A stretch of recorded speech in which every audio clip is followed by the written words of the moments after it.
No, it's good. So we're diving like into a really obscure topic if you think about it. Because whenever I bring up aliens, UFOs, now UFOs are called UAPs. So they're the artists formerly known as UFOs. There's so many different ideas that come to mind. Like if I were to tell you right now, tell me about aliens. Like what's the first thing that comes to mind for you? UFOs, honestly, because that's just what I grew up knowing. But not even that. Just you think about other life forms, because, and we can go further into this topic, but um, it doesn't necessarily mean that it's just like a life-size life form that, or is like the size of humans, though. But when you think about it, there's microscopic entities that we have no idea what they are. Could those technically be classified as aliens that have been here this whole time? We just, so there's really, that's definitely a broad topic to think about when you're thinking about aliens, because there's definitely other planets in the universe. Like we're not the only planet, obviously. And even just as an example, I mean, they've been trying to find life on Mars for the longest time, and they found trace amounts, but nothing. Like, what if there are actually other planets that have like a full flushed out civilization like we do? Like, so it's definitely a broad topic. But when I first hear the topic aliens or term aliens, like I think about just other planets. Like I think about the universe as a whole, the galaxy, just everything like that, like space travel, things that we can't even comprehend, because us as humans, we only use 10% of our brain power. And if we tried comprehending any of that, I feel like it wouldn't go over so well for a lot of people. Yeah, no, you're spot on. So that's kind of, I wanted to prove a point there because, if I bring up the word aliens or UFOs, you go to like interstellar travel, basically, off planet type scenarios where some folks, they might immediately start thinking of Roswell, Area 51. They might start thinking of seeing stuff in the sky. They may go straight to Mars, things like that. So one thing I want to kind of like lay the ground floor is what is the latest news? What's the latest happenings, at least in the United States, when it comes to aliens and UAPs, which is the artist formerly known as UFOs. So what I wanted to lay the groundwork for here is this photo. Does this photo look familiar to you? Let's see here. I remember seeing watching an article, or watching a video about an article talking about this. It was probably maybe like a few months ago, I think, is when this happened. Uh, yeah, so it was actually last year. So I do remember seeing something about this, but I don't remember the whole concept of what they were talking about. And obviously, I know it involved a lot of military presence and the Department of Defense, but I don't remember all the details that were being discussed during this. No, that's all good. So for those who may not recognize what we're looking at here, this is a photograph from July 26, 2023. From left to right, you have on the left side, Ryan Graves. He's the executive director of Americans for Safe Aerospace. In the middle, you have David Grush, who is a former National Reconnaissance Officer representative of Unidentified Anomalous Phenomena Task Force within the U.S. Department of Defense. So we're talking like the deep inner workings of the government. And then on the right side, you have retired Navy Commander David Fravor. And it's a photo of them being sworn in front of Congress, in front of the House Oversight and Accountability Committee on what they were deeming unidentified anomalous phenomenon in Washington, D.C. So this was just last year, last summer, at least as of recording here. Now, what really came out of this meeting? I kind of want to lay the groundwork here because this is all basically factual because they were all sworn in under oath, military, government, etc. So what came out of this? David Grush, in particular here, you can see the photo on the right. He says the government is absolutely in possession of UAPs. And for those who are unaware, the UAP is really just the new terminology for a UFO. So he told the panel, these are like Congress members. These are sitting members of Congress. He told them that he is absolutely certain that the federal government is in possession of UAPs, citing interviews he said he conducted with 40 witnesses over a 4-year period. The former U.S. intelligence official said he led the Defense Department efforts to analyze reported UFP sightings and was informed of a multi-decade Pentagon program that endeavored to collect and reconstruct crashed UAPs. Kind of wild. Now, there's one segment when I was watching this live, so full context. I watched this entire House briefing live as it happened on YouTube.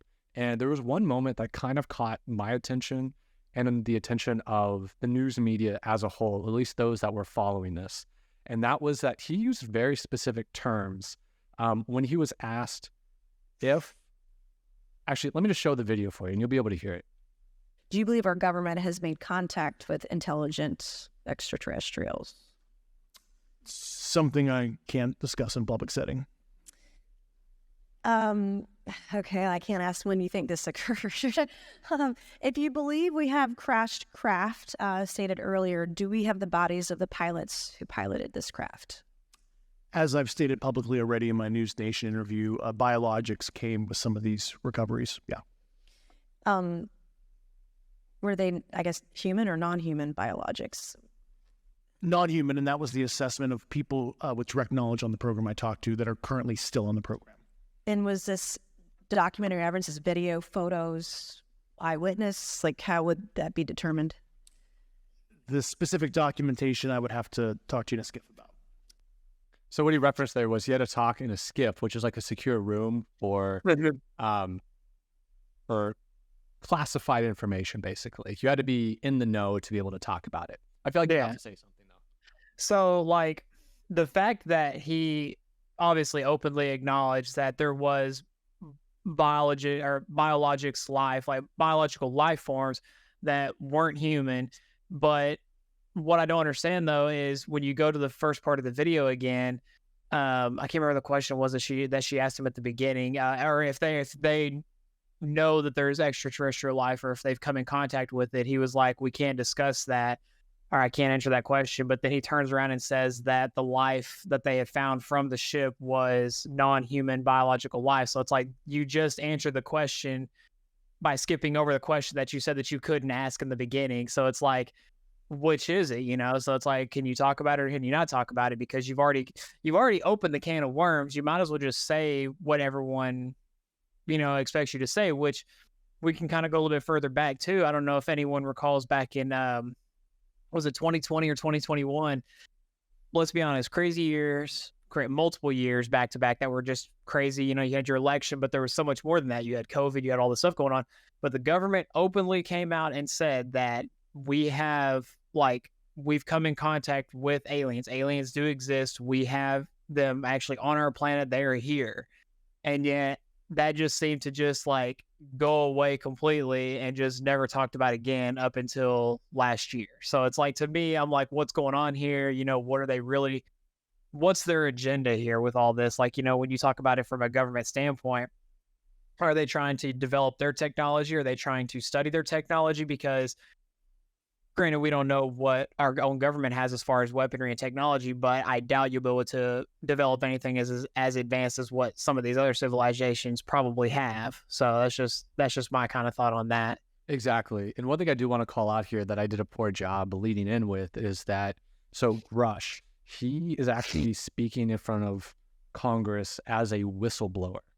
So he is legally obligated not to disclose things that are considered classified. However, he is going through the formal whistleblower program in order to disclose certain pieces of information, if that makes sense. One thing I'll kind of show here in a little bit is everyone I'm about to talk about has been interviewed on other podcasts in great length.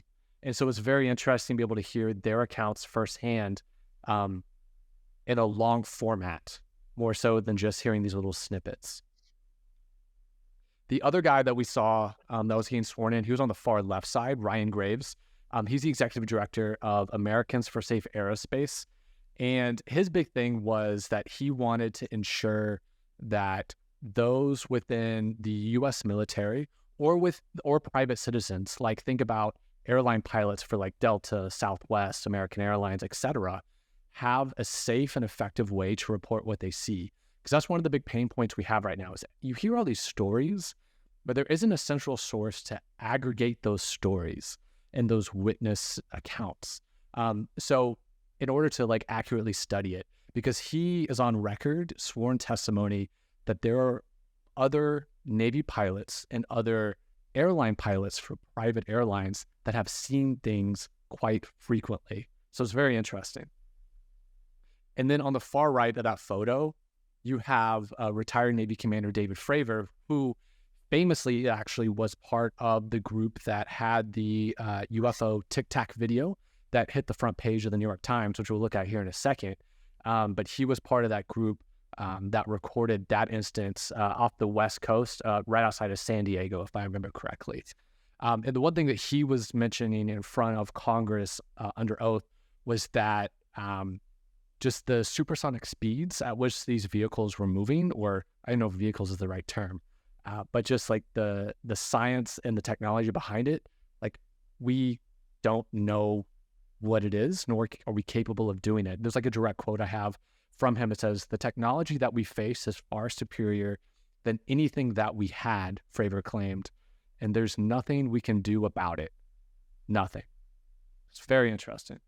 So that just really kind of makes you think, though, like, we have, as far as we know, I mean, obviously, people probably come into contact with aliens probably since, the 1900s, like way back, even probably further than that, dated back to just way before that, ancient history times, because there's actually historical references, and I can't quote any of them right now, but you would know if you actually read it and actually kind of studied like certain ancient history, like Aztec, Mayans, things like that, where some of their stuff, as far as technology and things that they had, there's no way that they could have had a lot of that stuff in that time without having some sort of help, like just from any kind of other life forms. I'm not saying we had aliens on this planet long ago, but there's been a lot of stuff that's happened as far as technological advancements in certain times that I felt like were way ahead of their time based on what they were doing, that they didn't have the ability to do by themselves.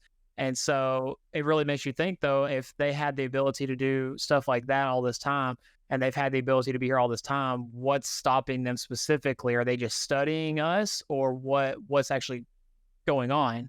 That's a good question. Not to go down a rabbit hole here, but I actually have this book, and it's more so not the book, but the author, D.W. Pasulka, I believe, if I remember correctly. I have it in the notes if you have your notes pulled up. No worries if you don't, but it's like Diana Pasulka. Anyways, she's been on Joe Rogan's podcast 2 times thus far, but she's very interesting because she teaches, if I remember correctly, the history of religion at the University of North Carolina, Chapel Hill, if I remember correctly. And she's very interesting because she studies religion at a PhD level, but also ties in kind of the UFO and alien phenomena with it, because there's a lot of anomalies, and we can go in depth about this another time when we're both more read up on it, but there's a lot of weird anomalies when you look at ancient religious texts with what would be deemed as a alien encounter or a UFO phenomena. So it's very interesting that you brought that up, because there's people studying that, to say the least.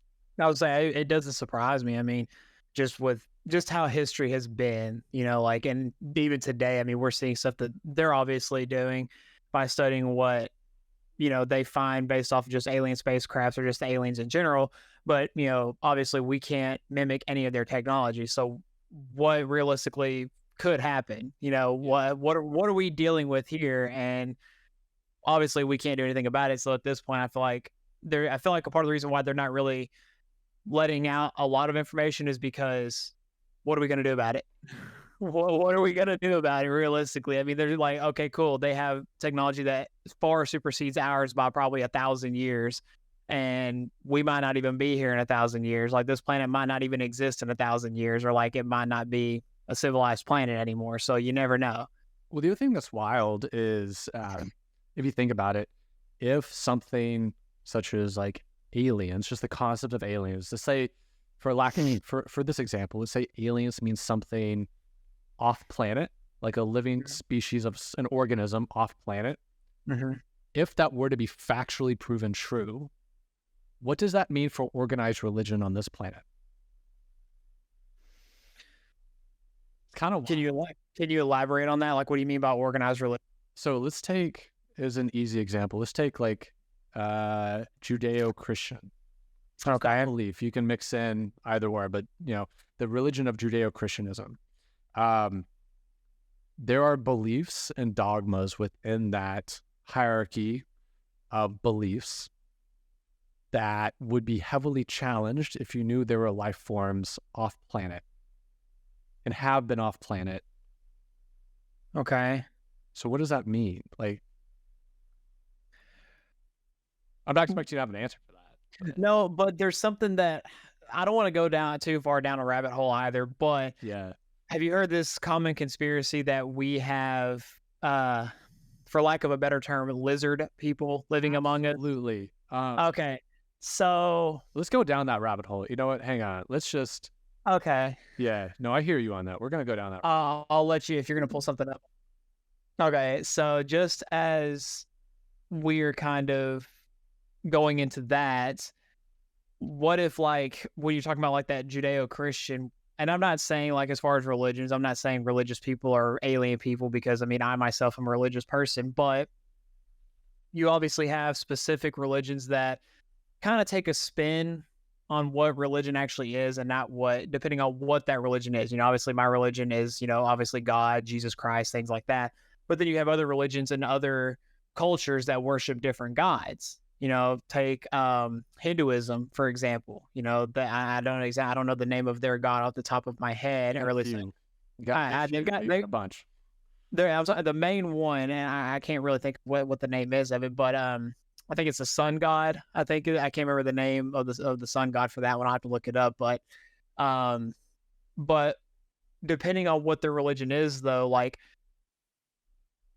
let's just say that their religion worships like a form of religion that is alien based, would you assume that maybe some of those people have either had contacts with aliens or are potentially those quote unquote lizard people that we may very well have amongst us? And there's been, I'll use this as an example. 90% of our House of Representatives and our Senate, I say 90%, I'm probably over calculating that by a lot. A large percentage are like 80 years old plus, meaning they've been in office for a very long time. Now, I'm not trying to take a Marvel's The Invasion spin on this, but what if some of these people were captured, thrown into like holding pods that are just made to just keep them unconscious but keep them alive? And we've actually had lizard people and or aliens running our country this whole, like, I don't want to say this whole time, but for a better part of a decade, if not, or not even a decade, a millennium. Or a century, I should say. I want to pause for a moment and say that you've just made my night here, because I put together this whole elaborate Google slide document talking about everything of like the modern era, and you're just like, nah, we're talking like ancient history now. And I'm like, yo, I can go down that rabbit hole all night. I think you're spot on to something that could be going on there. A couple of things that I think tie into this that have always fascinated me. So when you look at ancient history, just as a study of academia, ancient Sumer, has at least academically been considered the first civilization, at least that we're aware of, in the year of our Lord 2024. Now, there are debates as to, you know, were humans within their other respective civilizations prior to the Sumerians? Quite possibly, but at least in terms of how we documented history, that is the case thus far. So one thing I want to share here, let me share my screen. Beautiful. Okay, so what you can see here on the left side, or top left, this is an image of a tablet from ancient Sumeria that has a solar system accurately represented on it. You can actually see a sun at the center of it. Now, put on your like high school history hat here. Do you remember? I know where you're going. Heliocentrism. There was a moment in history when Galileo proposed that the sun was the center of our solar system. You are speaking my language now. So that was one of the. So I was always big into astronomy, stars, everything about that. So like, you know, obviously like this topic for me has always been something that, you know, I myself have discussed with other people. And to me, it's like Just a quick question: does this predate, or does this predates Galileo? Right? Way. I thought so. So the fact that, and you can't. I know some people nowadays are like trying to forget parts of history because they're, just in today's time, a lot of people try to negate what history was. They try to change history. You can't change history because that's what it is. It's history. You can't change it. You can only do what you can to go forward in the future. The fact that this existed well before, and I'm pretty sure this predates like Egyptian times, and I think, I want to say Mayan times too, or was this around the Mayan times? Sumer ranged from 5500 BC to 1800 BC. 55, hold on. BC. So my question is then, hold on. What are you trying to date it is in comparison with? I'm just looking at something. Okay, so that means... Yeah, the early dynastic period started, I think it was like 3500 BC. Okay, because this was definitely... I'm trying to think in terms of, because I was looking what year Jesus was actually born in, because I'm trying to see if this is after that or predates that also. So that's what I'll add a comparison to, because just off a religious standpoint, it's like you had to think there were like ancient civilizations that were there before Jesus Christ was actually born. Yeah. Like how does that work in comparison to that? But the fact that when you look at history as a whole, I'm not going to say we didn't have the study of the stars and things like that, because we did. It's just they use what their form of technology was to study the stars and the planets and things like that. Now, back then, they didn't have ways to study them. They just used them as navigation tools. They studied them in that portion of it. So like, back in, and even like fast forwarding into like your ship days, like your ship sailing days and stuff like that, they use stars as a navigation tool, which is the same here. Astronomy. Yeah. It's study of astronomy. And the fact that they didn't have any accelerated form of studying that up until the time when Galileo and all the other various astronomers during that time were studying the stars and the planets. And then he had this theory that the Earth was the center. But then you look at something that predates, hundreds of, probably say thousands of years, that is the exact opposite. So it's like, how does that make sense? And you have to make it make sense to people. Otherwise they're like, no, like that's fake. That's not real.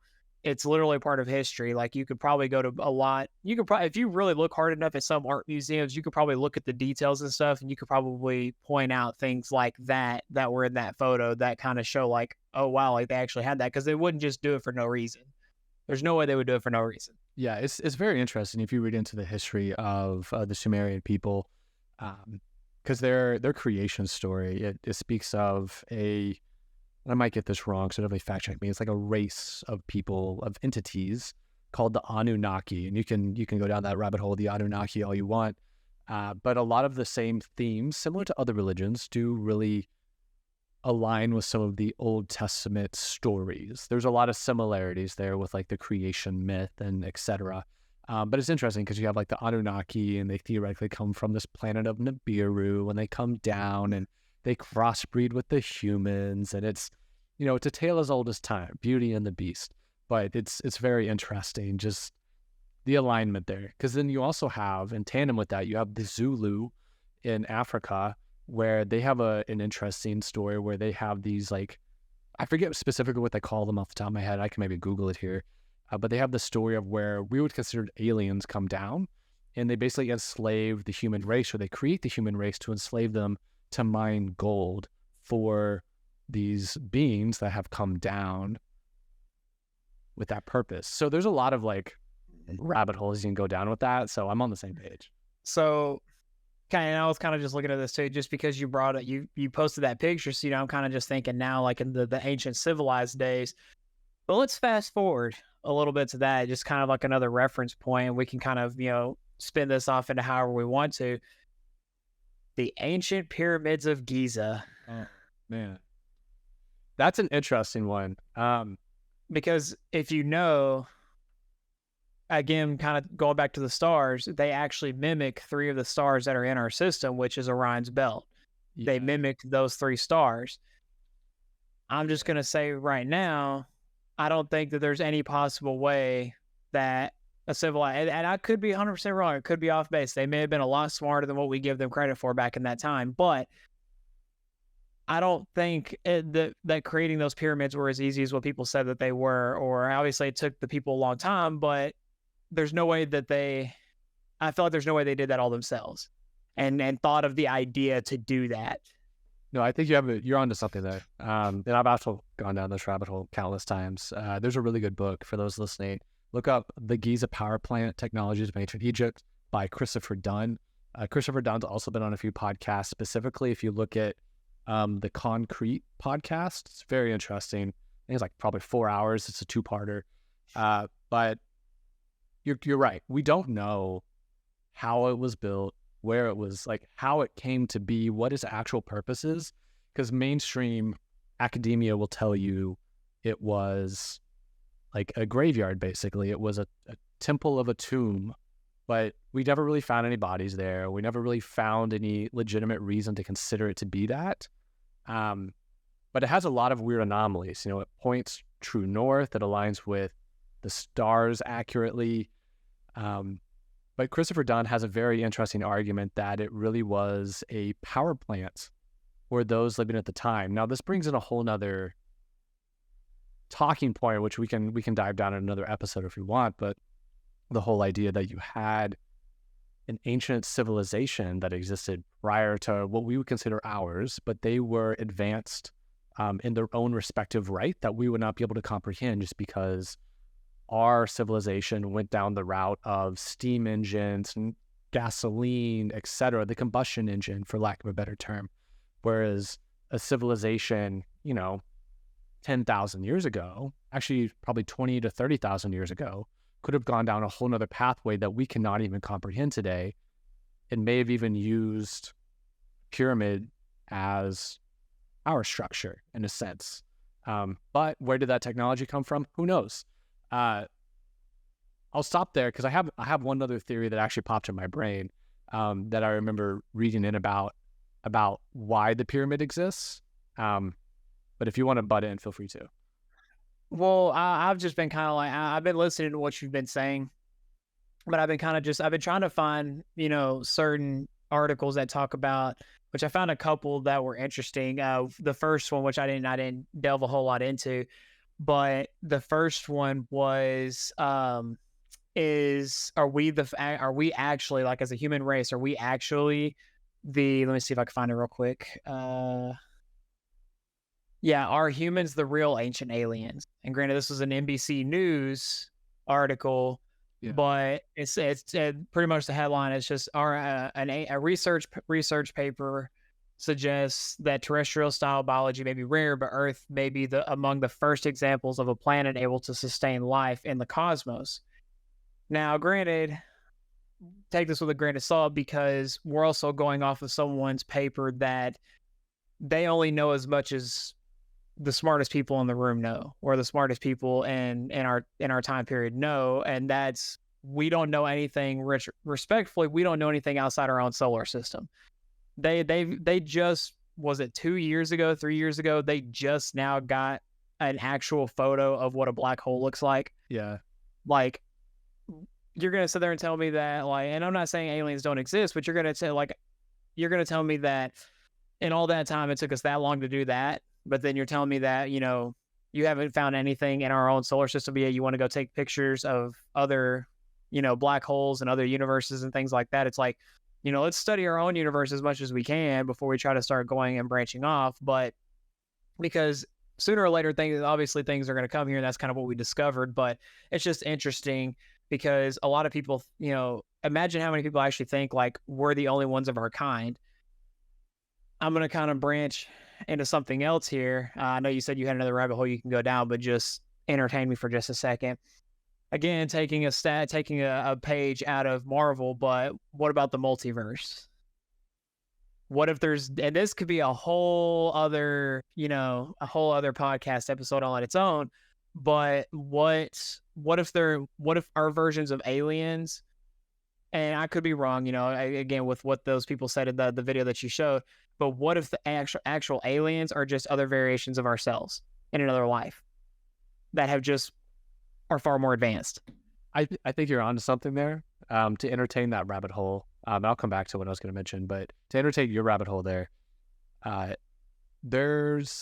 think there's a valid argument to be made there, because if you were to ask me, like, there's so many theories as to like what aliens are, I like to entertain the idea that what if they are here, so they're not like off-planet things, but they are from another realm. I don't know if that's the best word to describe it.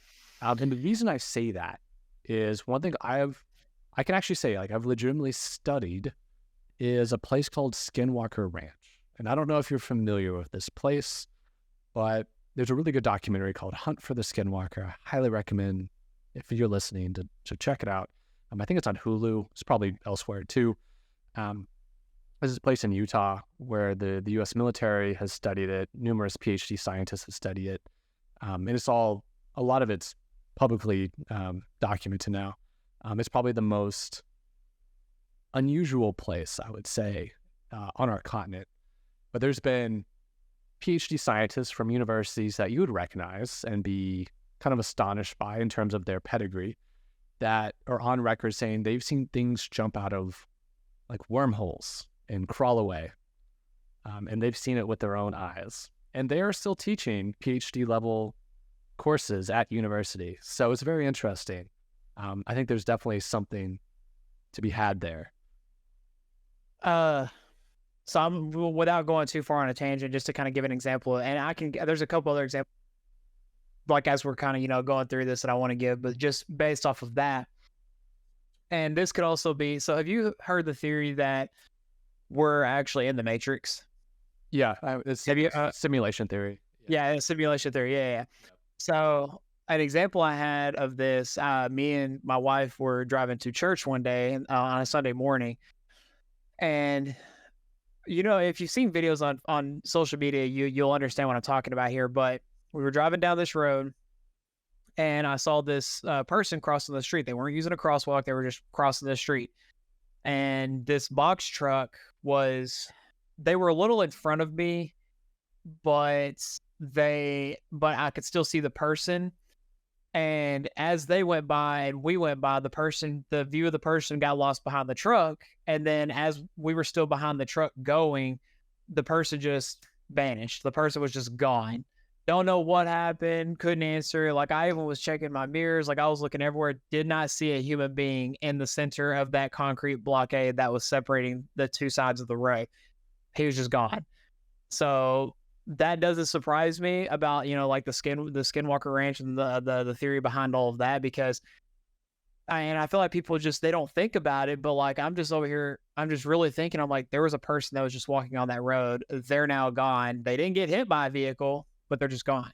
So I obviously don't know that. I have a couple of other examples of just, alien life based stuff, but let's kind of take a spin onto what you were thinking as far as what your rabbit hole that you wanted to touch base on. Oh no, for sure. So this is kind of going back to like the pyramids and what they were. So this is going to entertain the idea of, have you ever heard of what a cargo cult is? No, I have not. So for those listening, you can literally just Google the term cargo cult, and there's a Wikipedia page for it. But basically during World War II, you had all of these islands across the Pacific. Probably, I think a lot of them, if I remember correctly, were like off of Malaysia. Definitely on that. But basically the idea was you had American troops in the Pacific that were landing on these islands that they were using them basically as rest stops, and they were using it to move cargo, store cargo, etc., as they were moving closer to the Empire of Japan at the time. But a lot of the people that were living on these islands, you got to remember, this is like the 1940s. And so you still have some like very remote civilizations and tribes that were living on these islands that had never seen some of the equipment, the rations, the tools, etc., that, American troops were bringing to these islands. And when the war ended, the soldiers left. Naturally, they went back to the U.S., and all of a sudden they took their supplies, their magic airplanes, their guns, their food, etc. They just left. And these tribes viewed these individuals as gods because they had never encountered anything like that before. Pale-skinned people, they had plenty food, they had things they could fly in. They had these massive iron boats, or I guess like steel boats. They had all these like wonderful things that they had never seen before. And whenever the soldiers left, they had started to put up monuments and dress like them and really try to like worship them, hoping that they would come back one day. Because to them, they had no concept of, oh yeah, the war's over, they were going back to their home country. It's they left. Where did they go? Because they didn't know where they even came from to begin with. Because they've only been on that island their entire life, their own entire existence. There was no internet. They had no telephones. They had no wire. Like they had no other way of understanding the outside world around them at the time. And so they really viewed them as gods leaving and tried to worship them to come back.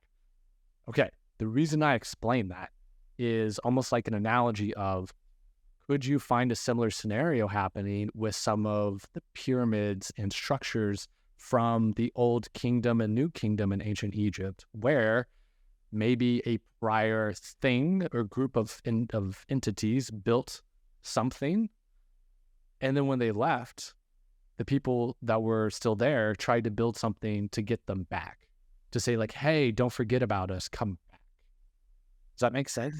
It does, but predating like pyramids and I'll say Galileo and all that stuff happened after the pyramid. I'm trying to like recall my history. Yeah, it happened way after.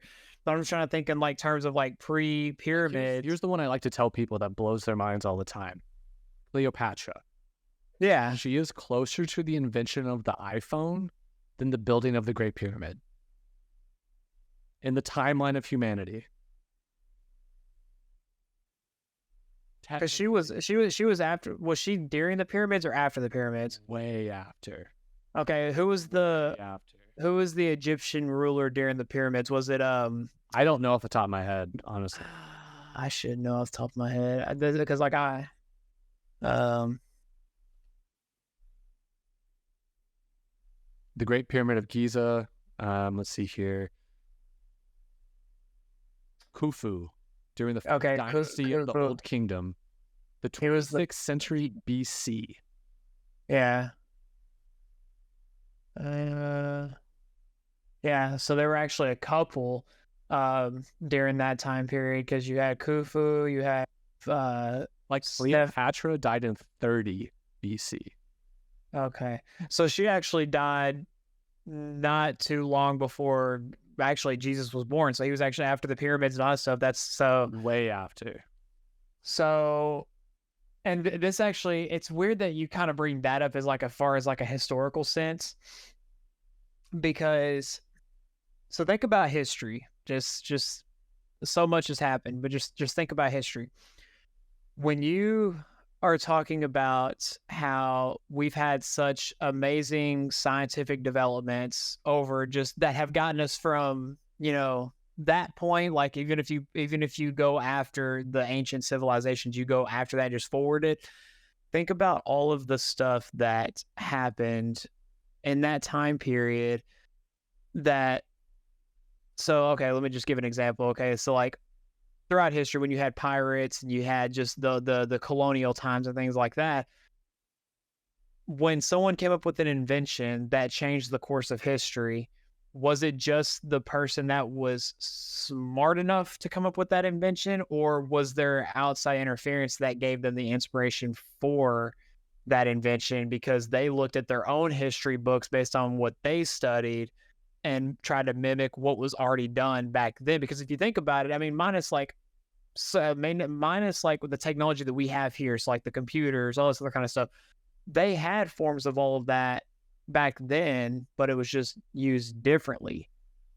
And so it's like and who knows, maybe they might have had plans for stuff like this further back than what we realized, but we didn't have the brain power, the knowledge behind it. So how did we get from there to here? And it just amazes me, just as, and you're, same age as I am, maybe I think like a year older, but it's like, we experienced so much just in our, 28, 29 years of life. Like, we're older than Google.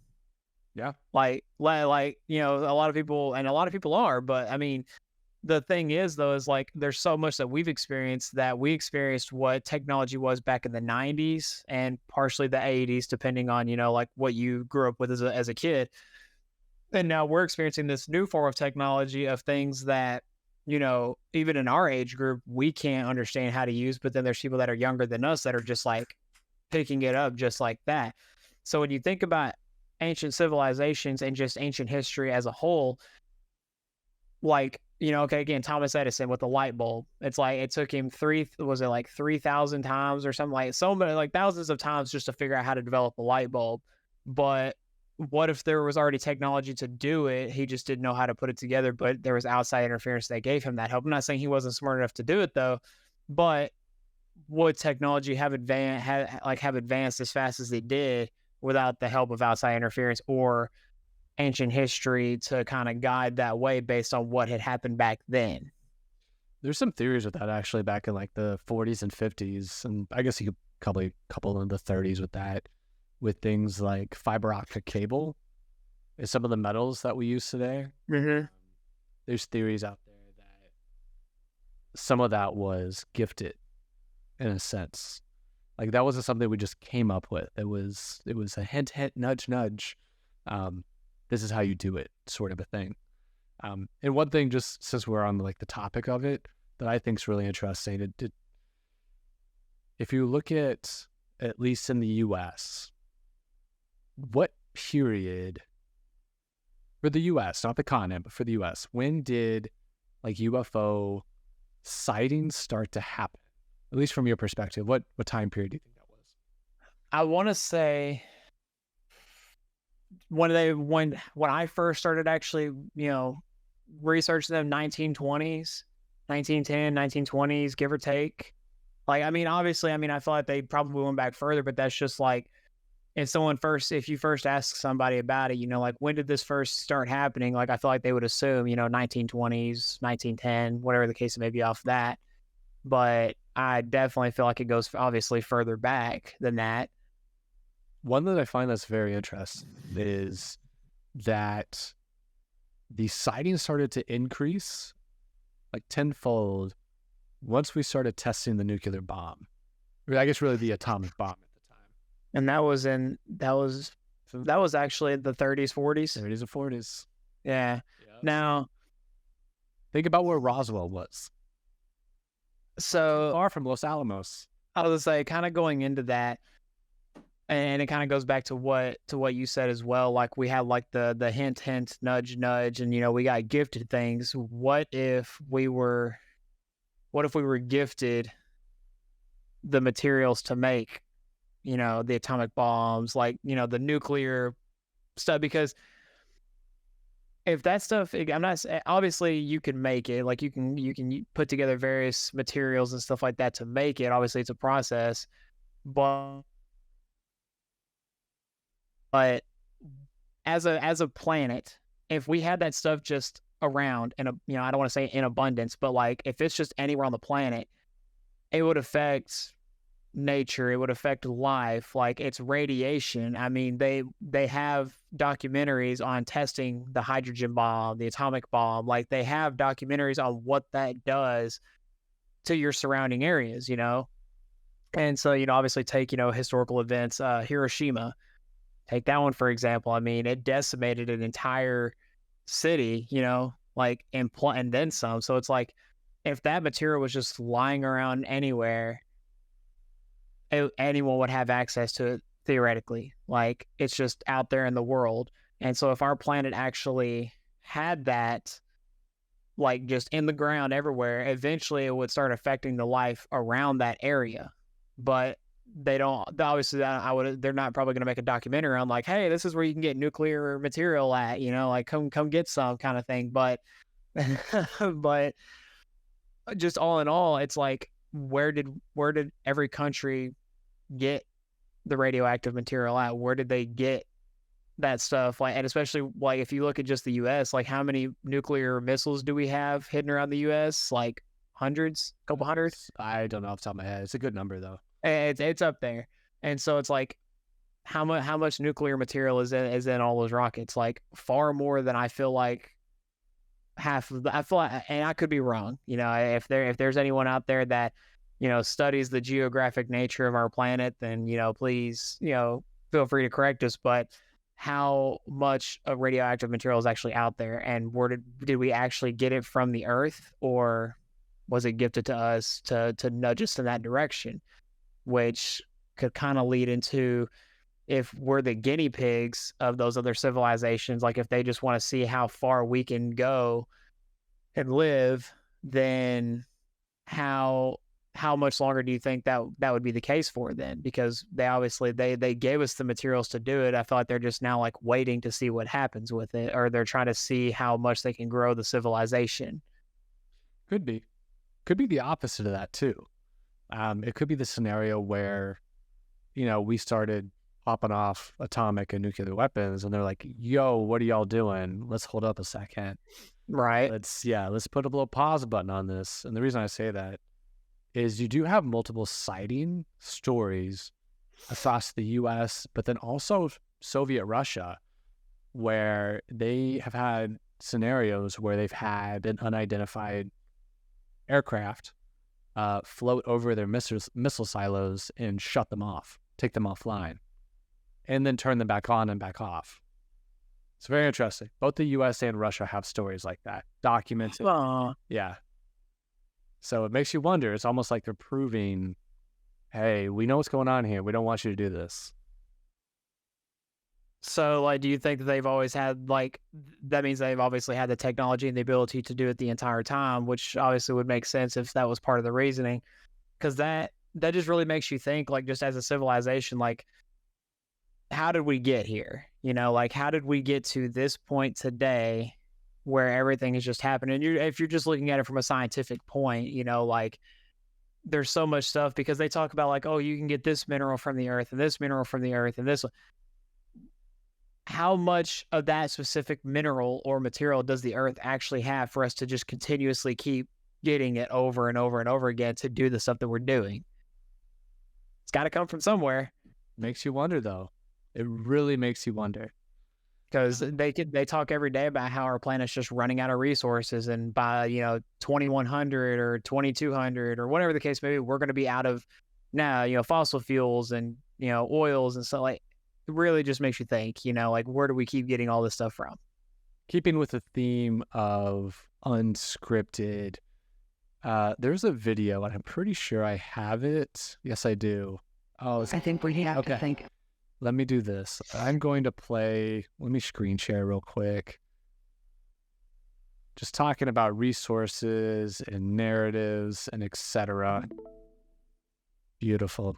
Okay. I'm going to play a video here. It is from 1978.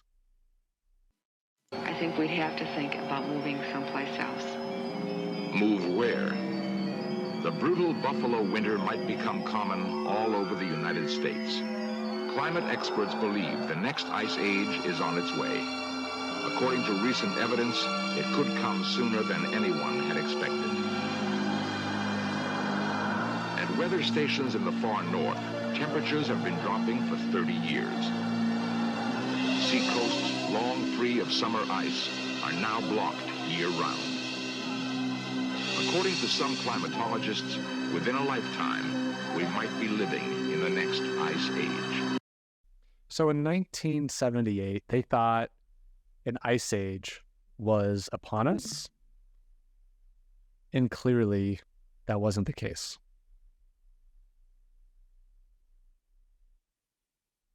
Cool. There we go. Yeah, I had a little bit. Yeah, know how to you with the camera there, but hey, that's part of the unscripted aspect of it. Good. So to kind of touch base on that, and actually this kind of brings up another theory. Have you ever seen that movie, The Thing?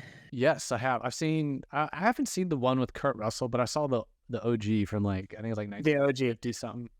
Okay, so obviously the OG is the OG. I mean, it was made during those time variants, and just as to what they had with the ability for movie magic.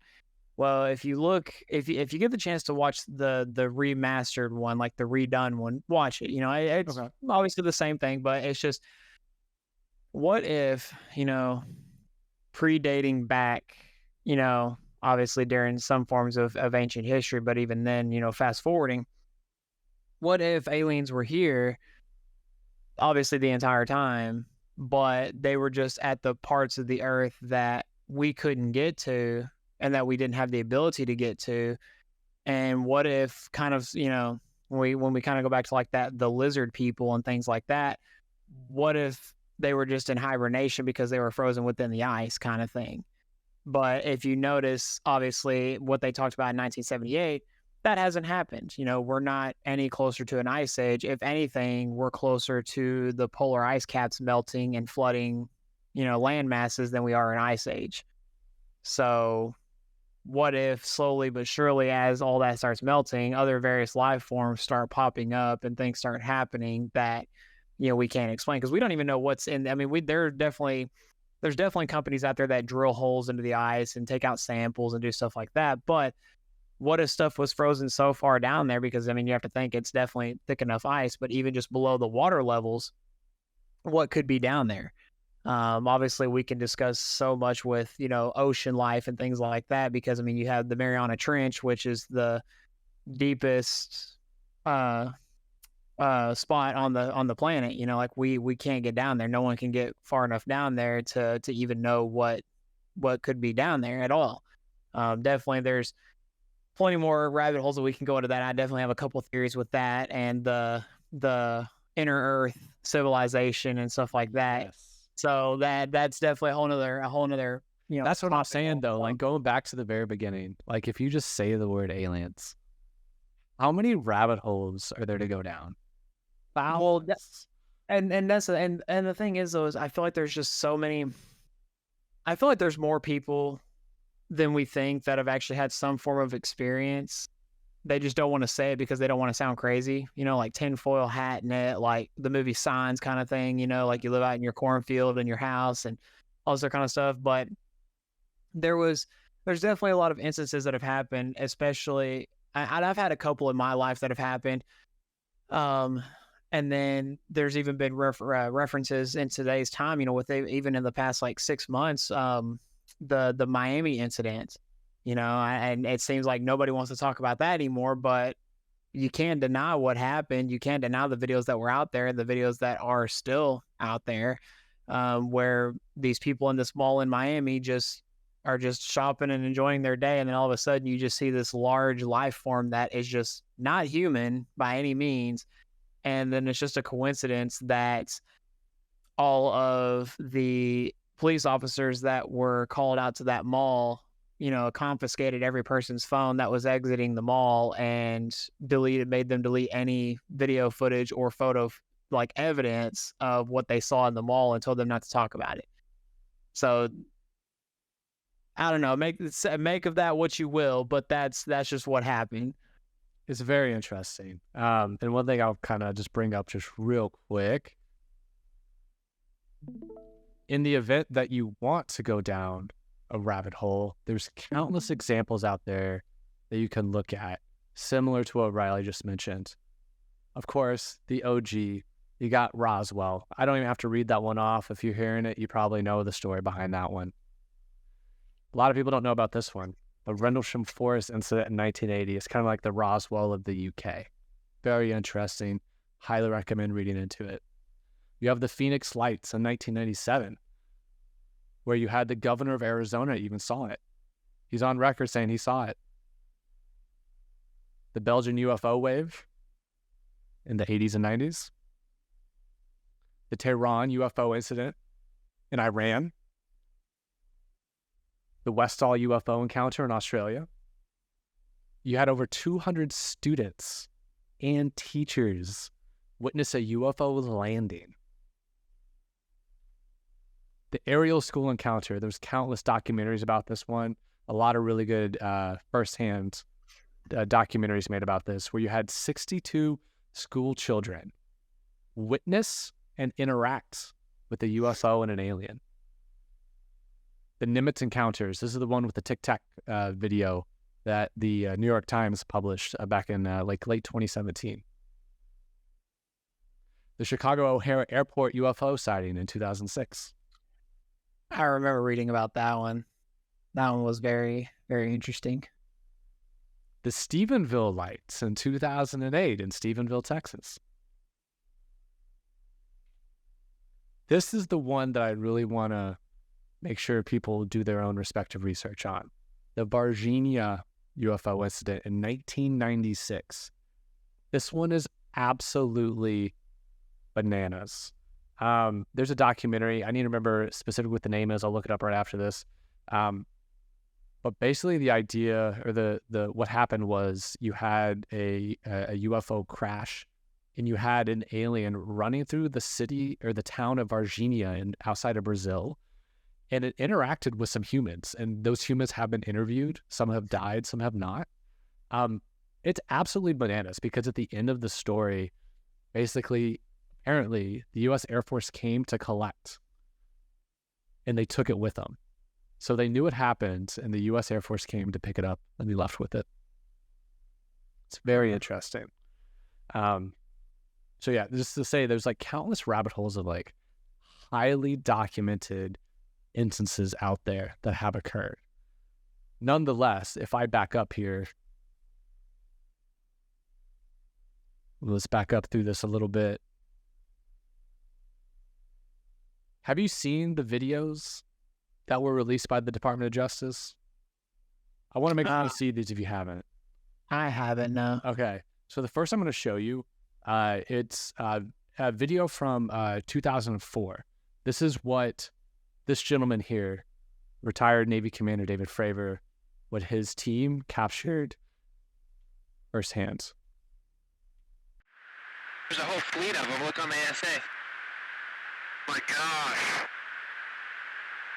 They're all going against the wind. The wind's 120 knots from the west. Look at that thing, dude.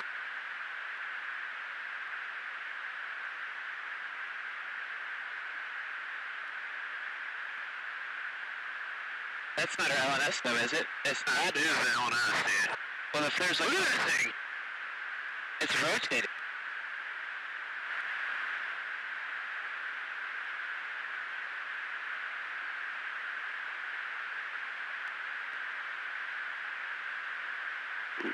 Nickel 6-1 Tango Logic. Oh, got it! Woohoo! Roger. There's troubleshooting. Did you box moving target?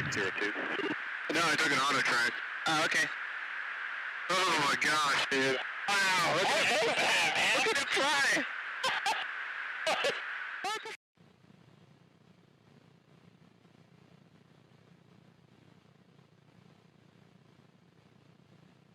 So these are Navy fighter pilots picking this up on their FLIR, which is almost like a radar-ish type camera. So that kind of brings me to another question. And just as we're going through all this too, you know, like, please feel free, like, you know, anyone comments or anything like that, just, you know, we would like to hear some of your experiences, but this is just, obviously, this is just us speculating, it's just talking about this, but realistically, think about this. If, obviously, they've had actual UFO sightings, things have actually been seen, they've actually got documentation, video evidence of things happening, where do they go? Because most of the time, UFOs, and they very well travel, you know, light speeds and just the small ship, you know, but usually when we think of space travel, we think of like, you need this like large freighter ship that carries the smaller ships and the life forms because it's strong enough to withstand the, you know, whether it be interdimensional travel or, you know, black hole travel, whatever the case may be. Where do these UFOs go? Do they stay here on the planet and just find the most remote area and just like they're inhabiting those areas? Like, you know, because you have to think, when you look at the ocean, we've only explored, what was it, like 10% of the ocean? The quote I always hear is we know more about space than we do the ocean. Yeah. So what if there's actual like land masses out there that are so small but large enough to home, you know, a small congregation of alien life forms? And then the other question would be, or I guess other two questions was if they actually go back to space to report back to their, you know, civilization, their people, whatever the case may be, how far out would that ship have to be before our satellites are able to pick it up, but yet can pick up a black hole that's like light years away kind of thing? Like you're telling me you can't, unless they have, and then the other theory behind that would be, if they are here on the planet, but if they go back to space, like how do we not see, obviously where they're going? How do we not see that stuff happening? There's just so much to really think about in terms of that, because, obviously you can't deny that, things that they're doing in these videos, these UFOs or whatever the case that may be, what they're doing is defying physics, the things that our, machinery and planes and military equipment can't fathom. So, no, you're spot on. And I got one more for you. This one was in the Middle East. And they've seen these, what you're about to see, they call them like metallic or metal orbs. They've seen them in other places in the world as well.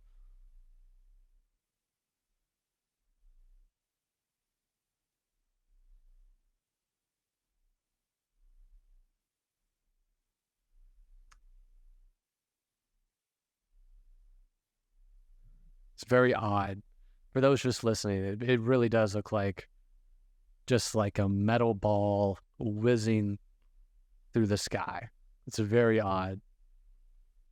Yeah, because obviously that's not like a drone that you can buy in No. Yeah. in the store. And also too, I mean, again, it could be a government-based, technology, military, whatever the case may be. But even then, though, the fact that it was never identified as anything and it's just kind of just whizzing around, just doing its own thing, that says a lot.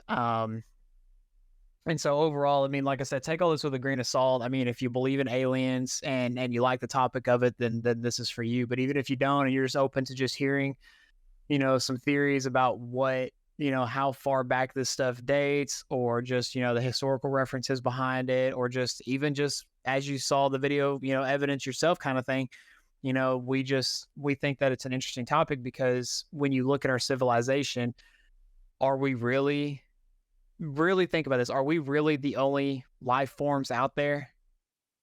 Are we really the only life forms that exist in a multitude of galaxies? Because you have to think, we're in the Milky Way galaxy. Here's the Milky Way galaxy. We're like right here in the Milky Way galaxy. We're tiny compared to everything that's out there. And you're going to look at me in my face and say, we're the only life forms out there? I'm just saying. Makes you wonder. So, I mean, I guess kind of like where we can tie into, I mean, if you, I don't know if you personally, but have you had any experiences? Have you seen anything? Like, have you come across anything that's like strikingly weird to you, as far as where you're like, I just had a semi experience of seeing something in the sky, or what? Have you come across anything personally? I have not, to be honest with you. I've never had my own like respective experience or scenario or anything. I love to go down all these rabbit holes and entertain most of them. But I myself have never firsthand had anything like that. So I'm pretty sure I've had two, but I can only recall one. And funny, and like, and a lot of the people that say that they've had experiences with aliens, don't get me wrong, I've never come up with don't know why my camera is acting weird tonight. You're good, no worries. Guess we'll have to work on that. Sorry about that, everyone. But when you look at aliens as a whole and people who have had experiences with aliens, and a lot of those people that can't recall those experiences, obviously, what if that's, a form of like you having that experience, you can't recall it because they're like, we don't want you to remember us. We don't want you to tell people about us. So they, kind of like a mind erase thing. But in my particular experience, or what I assumed would have been at the time, I was young, definitely, but I was visiting family, and, me and my cousin were walking around this neighborhood, and like when you see something out of the corner of your eye, but you turn really quick just to try to catch what it was, but it happened so fast that you missed it, but you saw something. Well, that was similar in this aspect, where we're walking around this town, and there wasn't a lot of lighting, obviously, based off of, just the neighborhood in general, but I'm just letting you know, I've always been a stargazer. I've always enjoyed it, but I looked up in like a quick succession, but I kind of like at the same time, something just like whizzed across the sky. And so I obviously don't know what that was that obviously happened. It wasn't a shooting star. To me, it did not mirror a shooting. I'll be honest, I just do not know what is happening. No worries. I can hear you. So With my webcam tonight.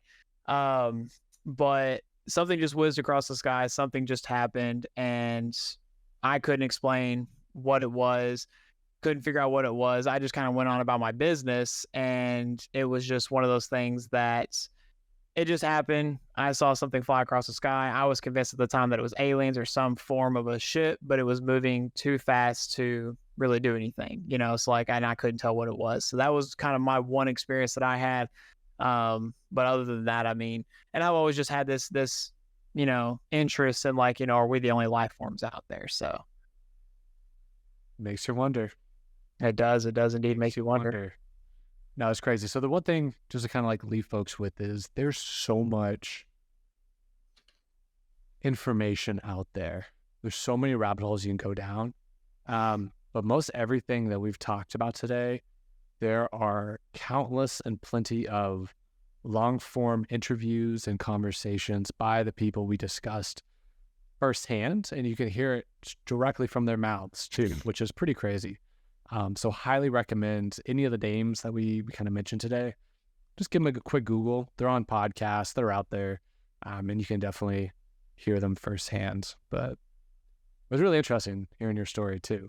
Makes me wonder. Yeah. Like I said, I mean, there's definitely plenty more people out there that have probably had more of an experience than what I did, you know, whether you came in close contact with just anything that you thought was weird. But again, I mean, this is, you know, I like, as you listen to this, if you have, you know, any comments about it, or if and it definitely is a good conversation starter, you know, it's definitely something that people can talk about, and you can definitely have plenty of conversations off of. And just like we talked about, there's so many rabbit holes. Like there's so much more that we could have talked about, but obviously for sake of time, you know, this obviously leaves that question open, and it definitely leaves open other topics for the future. But it really just makes you think, you know, it really does. Like, are we really the only life forms that are out there? So I definitely hope that, you know, this was interesting to, you know, any of our listeners or anyone that just obviously tunes in just to kind of check it out. And again, like if there's a specific topic regarding this that you want us to talk about, by all means, like leave it in a comment, talk about it, whatever the case may be. And, you know, it definitely could open up a ton more rabbit holes that we're always about around here. You know, we always enjoy those. And so yeah, we just, you know, it really makes you think, really makes you wonder, you know.